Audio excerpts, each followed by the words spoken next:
seconds. Okay. Well, hello, everyone. Thank you all so much for coming to our IEC Lunch and Learn on Just Transition for Communities and Workers. I see a few familiar names. Welcome. Yes, so just to start off, there will be a few more lunch and learns from this series, one on opportunities and programs relevant to individuals in solar and batteries that'll happen in 2 weeks from now, and another on electric vehicles that will happen on May 18th. So if you all are interested in those, feel free to reach out. The registration links should be available to you all now.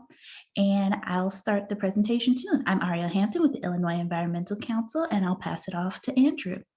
Hey, Andrew Rehn with Prairie Rivers Network, and my coworker Amanda is unable to join us today, but she helped put together these slides. Back to you. Thanks, Andrew. Next slide, please. Yes, so I guess we should start off. So what is just transition exactly? A just transition is a set of principles, processes, and practices to aid those who are hardest hit by the transition away from fossil fuels. And it is also an opportunity to reinvest in communities, create new, cleaner jobs and for displaced energy workers, and provide supplemental funding for lost tax revenue for local governments for the sake of our clean energy future. Next slide, please. And this opportunity is also intended to support workers, to really meet them where they are and engage them in the planning process, because it's important that we empower them with healthy and sustainable options. Because this doesn't just start with the workers in the communities, it starts with all of us. Next slide. So not only is climate change and its effects increasingly on people's minds as we deal with weather anomalies and quickly rising global temperatures. So we have to make sure that in order to prevent the worst from happening, we need to make extreme changes in our energy sector. And as many of you know, that the fossil fuel industry, particularly companies running fossil-fired power plants, are aware that their days of operating dirty and polluting plants are numbered, whether they like it or not. And we've seen these trends nationally for years with declines in coal. So over 40% of coal plants in the US have closed since 2007. And it's not just climate change driving these changes, but aging infrastructure and market forces as well. And we see those same trends in Illinois. Next slide, please. So half of the coal plants in Illinois have closed since 13 years ago, and many more in recent years, as Andrew will mention later, are scheduled to close or have closed. And so the graphic on the screen gives a great visual of where these plants sit and where we were merely 14 years ago, and to where we are currently as of 2 years ago. So this comparison illustrates there are not only fewer plants without retirement dates, but we are also getting significantly less energy from them. And this is where that just transition comes in. Next slide, please. So this slide just gives you a little bit of a perspective of where this is happening in Illinois and sort of the rate at which we're going to see closures. And almost every coal-fired power plant is going to close by 2027, with a few extremely notable exceptions. So last year, or I guess 2-3 years ago now, a bunch of Pfister plants closed. Hennepin, Havana, Duck Creek, and Coffeen. Dahlman is closing a lot of its, and Springfield is closing a lot of its coal-fired, or its boilers. Only one unit remains. Also partial closure down in Marion and the Southern Illinois Power Co-op. Edwards is closing due to a legal agreement with Sierra Club. So is Joppa, both in 2022 this year. Baldwin will close its remaining unit in 2025. Then Kincaid and Newton are sort of the last ones hanging on from the Vistra fleet. We have Waukegan and Romeoville both closing in 2022. Then we have Powhatan will be closed by the legislation, the Clean Energy or Climate and Equitable Jobs Act, in 2030. The remaining plants, one of the Springfield boilers and Prairie State, notably the 7th largest CO2 producer in the country, have to close by 2045, and by 2038 they have to have their CO2 outputs. So, which probably means that nothing will happen at Dolman due to math, unfortunate math of the already closed boilers, but Prairie State will have to shut down half their power plant or somehow come up with carbon capture to capture the rest. So that's sort of the outlook of coal, and natural gas kind of goes the same way. There's a lot of natural gas transition that will occur due to the Climate Equitable Jobs Act happening a bit later in the, starting in 2030, I believe, and going on through 2045. And coal mining is also expected to decline. There was a report in 2019 projecting Illinois Basin to start to taper off. Some part of me wonders, with what's going on in Ukraine, if any of that changes this narrative, and I'm certainly not the person to be able to answer that question. But I do wonder how these things might change, given how the energy landscape is shifting, one way or the other. So, next slide, please. And here's sort of another graph similar to the ones you saw before, but just sort of noting that we have wind and solar prices really really coming down, and we had the Future Energy Jobs Act in Illinois passed in 2016, which teed up sort of a big renewables build out in Illinois, which was stymied when we hit the renewables cliff a few years ago, and has been fixed by the Climate Equitable Jobs Act. Next slide.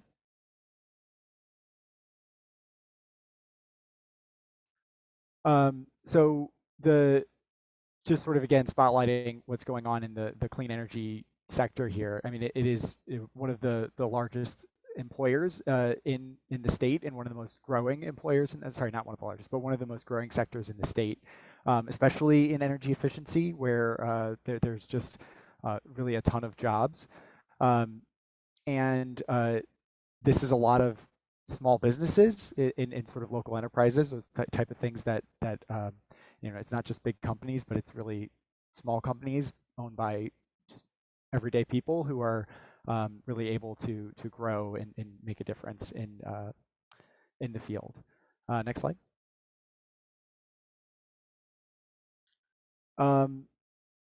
So is this you or me, Ariel? It's me. Okay. So again, just sort of looking at the impacts of what happens when closures happen. What we have seen in the past before we had policy is really that closures are announced, maybe a few months before the power plant closes. This results in very sudden job loss, which can significantly impact the community. Also, very sudden and large-scale tax base loss.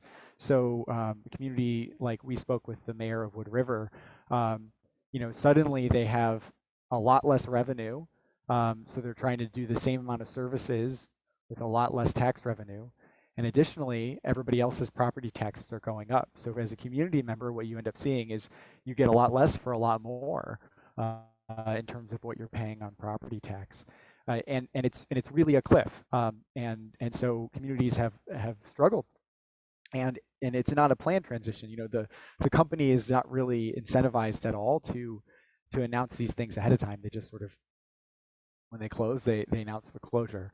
So the plan with the Climate Equitable Jobs Act was to create a real orderly transition that would provide notice ahead of time, so communities could plan. In the end, and in part, I think because of the pushes of the legislation, Vistra did announce a lot of closures. So we have a landscape of closures coming up over the next decade, and where we'll have an idea of where and when things are closing. And due to the policies in the Climate Equitable Jobs Act that we're talking about today, we can really support those communities. The last thing to note, and we won't really dig into it too much here, is that when a power plant closes, there's a lot left behind that isn't just the economic impact. There's both the coal ash, which is a byproduct of burning coal, and something that we have addressed with the Coal Ash Pollution Prevention Act and the rulemaking and regulations that followed that. At least in part, we've addressed it, and also the building itself and the demolition process are challenges that can be environmental impacts, and of course also the economic impact of what happens to that building next and what happens in that community. So just a real sort of wide range of impacts that come from the closure of a company that is often the single largest revenue source and employer in a community. So next slide.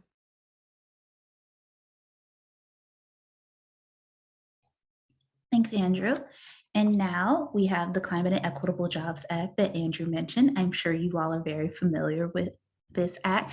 This was the work of many years. It's several hundred pages long, but we're just going to focus on the just transition pieces that are found in the Energy and Community Reinvestment Act portion of the bill. Next slide, please. So there are a few pieces here, and I'll touch on each one individually, but this is really what it's about, and as you may have guessed, planning. The name of the game is planning here. We want to make sure that these things are planned for, and we have worked over the years with community members, with experts, with advocacy groups and organizers to make sure that we have planned this as well as we can. Next slide, please. So let's start off with the commission. So the Energy Transition Workforce Commission is created within and administered by the Department of Commerce and Economic Opportunity, known as DCEO. It reports and studies various workforce impacts. It schedules for anticipated plant and mine closures and environmental and economic impacts. It is also charged with establishing a sufficient budget for the programs and the annual Energy Committee and reinvestment report.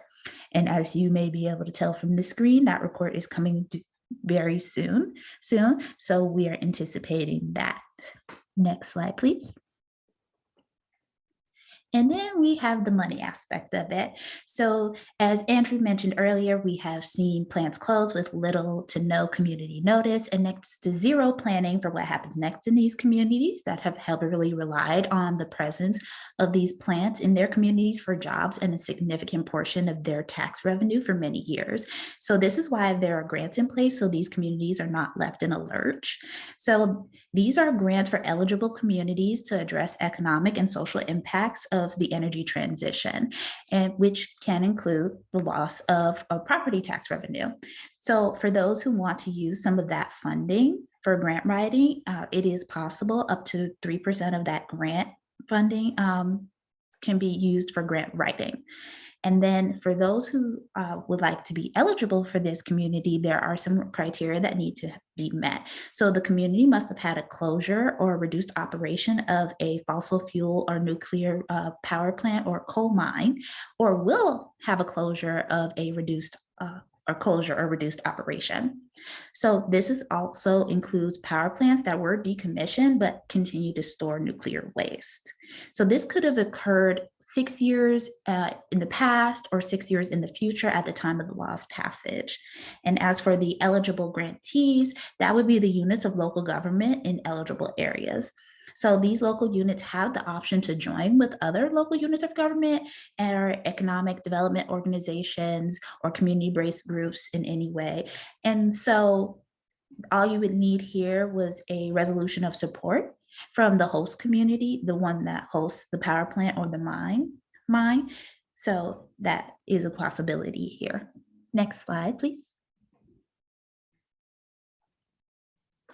And then this is a really important part of the bill in terms of workers' rights and making sure that they're successful. So there's an uncertainty for workers' future job security and the prospect of like the financial instability that comes in these communities understandably makes people not want to move towards an energy transition and want to hold on to these aging industries. So this displaced energy workers' bills of rights can help with some of that insecurity. So workers are provided with things like advanced closure notification, education on available programs, and consultation on a suite of employment and educational and career, even financial and retirement planning services. So this suite of service would go through DCEO and who would help develop the outreach strategy and workforce toolkit and some quick action plans to deploy when closures are announced. And they would also advise workers on which opportunities meet their skills, their needs, and their preferences. And then the fourth one on this slide is about the scholarship program that's available here. So this is a one-time need-based scholarship for the dependent or children of displaced energy workers. For an energy worker to be eligible for this, they must have lost employment or are anticipating to lose employment within the next 2 years due to the reduced operation or closure of a power plant or a coal mine. Next slide, please. Now, this is a great one. Coal to solar and energy storage. So shuttered coal plants can have a new sustainable life by turning the grounds turning the grounds to usage for solar or energy storage. So this portion of the bill established renewable energy credits for solar projects and grants for energy storage facilities at or adjacent to the sites of these electric generating facilities that burn coal as their primary fuel source. This is made possible using the coal to solar and energy storage initiative charge, which is collected as a per kilowatt hour tariff from taxpayers, and the coal to solar energy storage initiative fund, which is a special fund established within the state treasury. Next slide, please. Yes. And I will hand this off to Andrew. Yeah, so just highlighting some of those coal to solar energy storage proposals that are planned, I suppose. This is a slide that Vistra put together and was sharing during some coal ash meetings that were happening over the last 6 months or so. And Vistra is, of course, the owner of many of the coal-fired power plants located primarily in downstate Illinois. And this is their plan. Notably, the RFPs were due today for actually making these programs happen. So actually, it was due at 12 o'clock today. So at the start of this call, presumably somebody at Vistra was hurriedly clicking send to get this in the inbox of it might be IPA, Illinois Power Agency. I guess I should have double checked who receives these. But what you see here is sort of the proposed scale and of what Vistra would like to do. You'll see a lot of utility scale solar being built at their plants, including a pretty big site at Baldwin and Kincaid, and then a little bit of a smaller site at Duck Creek. And additionally, 3 of the sites were chosen for the large solar energy storage initiatives. So those are the 3 37 megawatt sites that you see, Edwards, Havana, in Joppa. Notably, they do not have solar at those sites. They're just going full on battery storage. And I think that has to do with a nuance in the law where they couldn't do both. And they seem to be pursuing energy storage otherwise at all the sites, which I think is maybe just related to that made economic sense for them to do so. And they're touting the property tax increase due to these storage sites, the energy they're putting in. Just worth noting that while they say it's a 350 to 400% increase in revenues, I think that's compared to the non-operating site, the closed power plant, not the operating. This is not going to be providing more tax base than the operating power plant was going to, but there is a fair amount of benefit here. Next slide.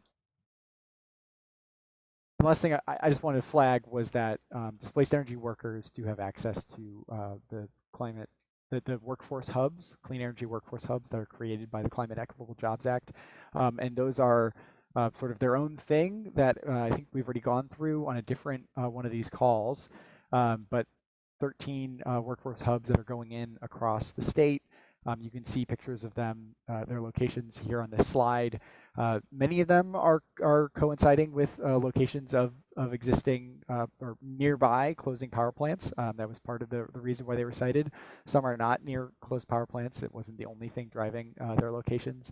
And in the law, applicants are prioritized, and displaced energy workers are one of the prioritized groups who can go to join one of these workforce hubs. I do want to sort of flag this as a criticism that when we were working on this bill that we heard often and definitely recognized is that that this isn't, you can't just go from working at a power plant and to go and doing a solar job. That's not a one-to-one thing, and the pay is not a one-to-one thing. So it isn't intended to be the catch-all solution to everything, but it is one of a myriad of solutions that the Climate Equitable Jobs Act ended up with to help alleviate the harms of plant closures for workers in power plant workers. Next slide. So the last thing is just to go over kind of what's been happening so far on the implementation of all this. As Ariel noted, the kind of the first date coming up is this workforce report, Workforce Commission report, which is due in a month. So to try to tackle that, DCEO put out a request for quotations to Illinois public universities, asking them to administer parts of the energy transition. It's not called the Energy Transition Act. Sorry, it's the Energy Transition Act. And that includes supporting the commission in the creation of that report. So some university will presumably win this shortly and will begin to hurriedly work on to implement this and start to reach out to communities to get information from them about the economic impact of closures, as well as trying to assess the impact on workers statewide.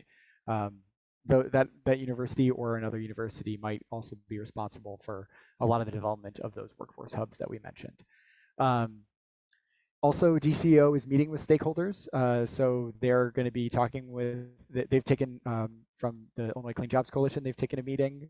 I've heard other community groups have reached out. So DCEO is starting to kind of put on a public face here and meet with individuals. And additionally, they're planning on holding a formal process called an RFI, Request for Information, on a number of different things related to DCEO's responsibilities in CEJA. Partially because they're sensitive to the Grant Accountability and Transparency Act, where they're hesitant to give money to take input from somebody and then give them money for some part of the program. And so they want to have a formal process in which, for example, a community that might be interested in applying for one of these grants could provide input into that grant structure, because that community knows what it needs, and it would be very helpful for DCEO to hear from them.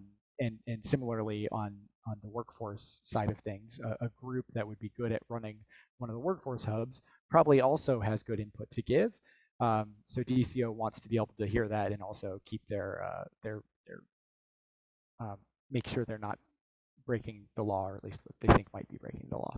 So so that RFI should be coming out pretty soon.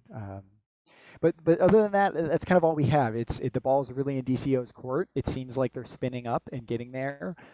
It's been I think from advocates' perspectives, it feels like a long wait. We were eagerly ready to go, and but recognizing that this all takes time, and DCEO they need money. The money that comes in from the bill, it hasn't all come in yet, right? So they need to start putting all those pieces together. And I think we're finally getting there. So next slide. I think that's it.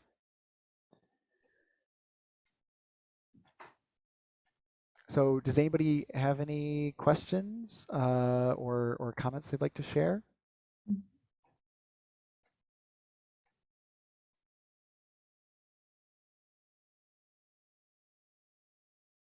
Hey, Andrew. This is Mike Kavanaugh. Hi, Ariel and Andrew. Just an overall comment. We appreciate all of the work that's gone into all of this for sure. And the CEJA is a huge step forward, just from a national perspective, right? It's a great leap forward. I'd say from sort of a labor perspective, sort of the element about just transition for workers and communities is probably the area that needs the greatest amount of beefing up. I understand it is what it is right now. This has been passed, and this is, as I said, a great step forward. But from a worker perspective, both the impacted workers and other workers who sort of look at the transition and what does this all mean, clearly how this comes out to start with is going to be really important as to how people perceive it. We've had, over the years in various industries, many transitions that have impacted workers. I can't think of very many of them that would be considered just from a worker's perspective. So it's important to start in this way. I just think we need to sort of be eyes open about what is going to be needed to be done and where the responsibilities should lie for making this real, so that working people and the communities that they reside in are full partners and advocates for the kind of changes that we need to make for all the reasons that we all know climate wise.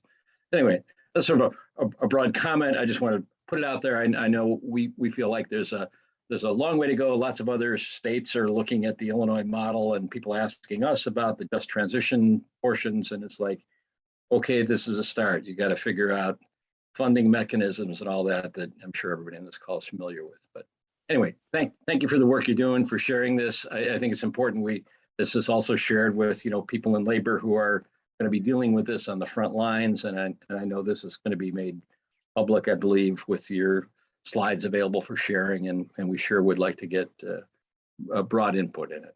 So again, thanks.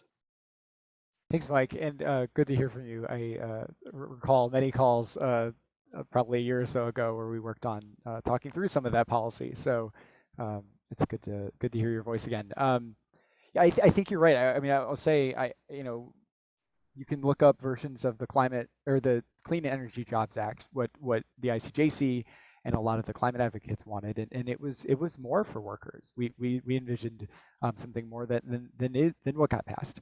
And I do think that was it was unfortunate that we didn't get everything that we wanted out of it. And I guess I don't know exactly where all the pieces went wrong, but I definitely agree that I think a bit more is needed. It's a really hard thing to do either way, but I think certainly more could have been done. Yeah, I think this isn't the end of the story, right? We've got to, there's a future ahead of us, and how do we work together to make it more just, and where does the responsibility lie for funding this? Because obviously a lot of this comes to the funding that's necessary to keep people whole, so that workers who are the ones who, they shouldn't be the ones that made to pay for what's the cleanup. It's not their fault. But in any case, I want to be sure you understand. I appreciate, and we appreciate, the work that you guys have done on this, and there's work ahead of us in Illinois and every other state as well. So, but let me turn this to somebody else. I don't want to monopolize the conversation here. Thanks, Mike. Thank you, Mike. And did anyone have any other questions, concerns, comments?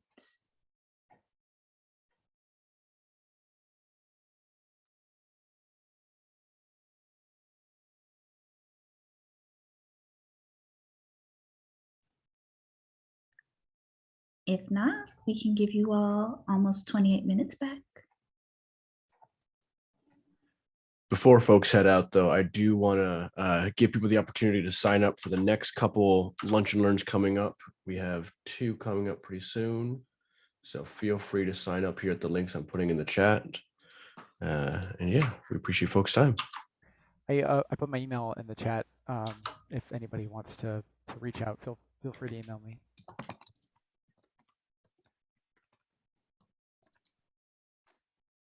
Same here. Thank you all so much for joining us. We look forward to seeing you all on future Lunch and Learns, and I hope you all have a lovely day.